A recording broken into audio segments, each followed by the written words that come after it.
Tar Heel fans, another glimpse at the Tar Heels Volume 2, just released by author Ron Smith after the huge success of Volume 1, which came out in 2021.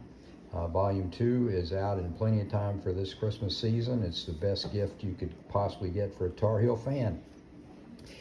The volume covers the 60s in great detail, Dean Smith's first decade as coach of the Tar Heels.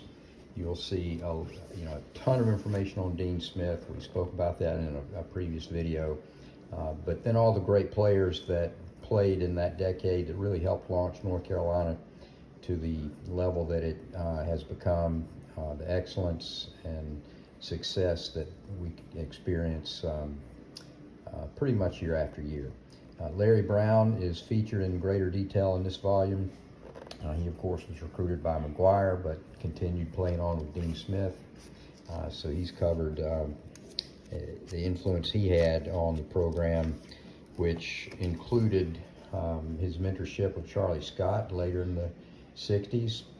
Scott said if it wasn't for Larry Brown, he probably wouldn't have made it through his first year. And here's Larry with Billy Cunningham, another great Tar Heel as well. Larry Miller was an early Smith recruit. There's some cool artifacts in here. The letter that Coach Smith wrote to Larry after he chose North Carolina over 150 other schools that were after him. Mentioned in the letter that everybody's excited to have him, especially Bob Lewis. They created just an unbelievable duo that helped lead that team to tremendous success. So check it out at www.thetarheelbook.com.